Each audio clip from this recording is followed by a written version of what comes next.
I didn't plan to go to an estate sale today, but when you see what I got and what I paid for it, I think you'll know why am glad I did. I looked at the pictures for the sale on Friday night, and the only thing that caught my eye was a single Pyrex bowl in the kitchen and a stack of quilting magazines. And they were newer quilting magazines, meaning the past 20 years maybe. Not old vintage special stuff. But the day wore on, and I was going to have to run to the grocery store anyway, and I decided I should probably drive the 3 extra blocks out of my way just so I wouldn't wonder what I might have missed out on. This is after talking to my daughter, who had walked down there from her house and said there was nothing worth looking at. First thing I found was in the garage. It is a little vintage whisk broom. Last week I was doing something around the house and wishing I had a little vintage whisk broom like the one I grew up with. Now that I have a little vintage whisk broom, I have no idea why I needed one. I like this little wooden handle. I think it's a mushroom. I don't know if that is something that they have added to it, or if this is older than the one my dad had on his workbench, or just a different style, but I like it. And I found a milk glass vase. This is the milk glass vase that is in every thrift store, but it was 50 cents, and I don't think I've ever actually bought one because I refused to pay more than about 50 cents. So it was going to come home with me. Then in one of the bedrooms, I found this apron. And my thought was that I might use the fabric to make a dress for a very decrepit vintage composition doll I have. But I'm also thinking it's vintage, it's soft, it's got the perfect texture. I don't know if I'm going to wear it as an apron like it was intended, or if I'm going to make it into a project, or what. In the back bedroom, they had vintage Christmas. Not much. This house was pretty much picked clean, and I was there in the last half hour of the sale, and most things were not priced. The few things that had price tags had high price tags.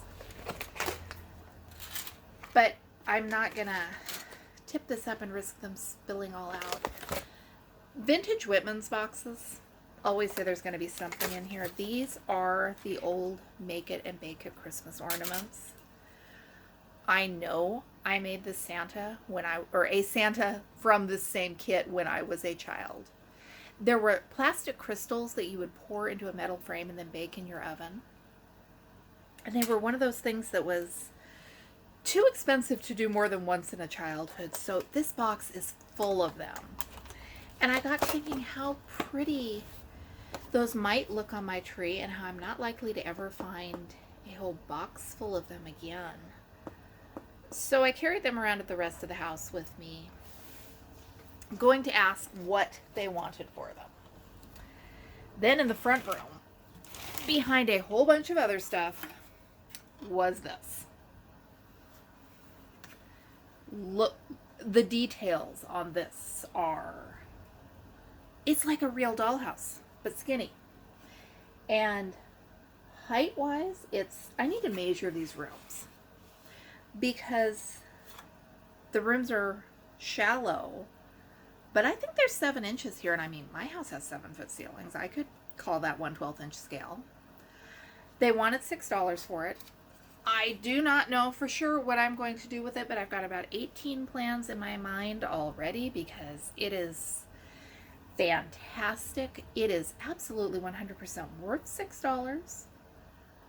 But whether I was in the mood to pay, I originally was not in the mood to pay $6 for it, but I'm never going to find another one for $6. And so I walked up and interrupted the estate sale company, because they were in the process of breaking things down and deciding what they were going to do. And I had an idea in my head of what I thought I would be willing to pay for my little pile of random stuff without prices on it. And she asked me if $3 was okay.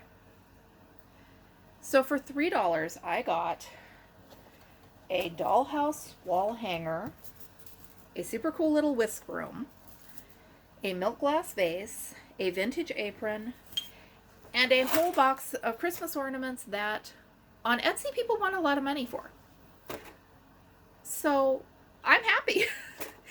There are a couple of other things that maybe if I had known they were going to be pricing things that cheaply, I would have added to my pile. But that's okay. I mean, how much Corningware with the blue flowers does one household of 5 people need? I'm going to take these ornaments over and I'm going to lay them flat so we can get a good look at them and see how many are in here and what kind of deal I actually got at this estate sale. I've told you before about my hunches and that little inner voice that's often telling me certain things don't need to come home with me. When I opened this box, that little inner voice was very loudly whispering about how sparkly and pretty these would look with my old-fashioned style Christmas lights on my tree. And I do not have enough ornaments, so. Then I saw the Santa, and like I said, he is the one, like the one that I made as a child. Probably the only time I had a set of these, so that seemed like a sign.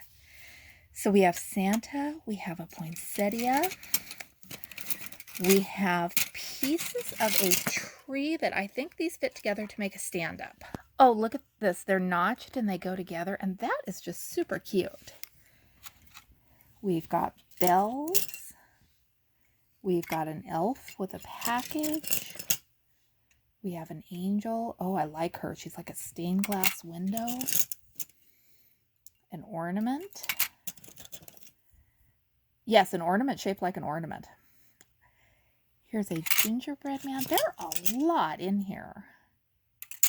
I didn't count and I didn't even hazard a... Oh, those are string and glue and glitter, I would bet.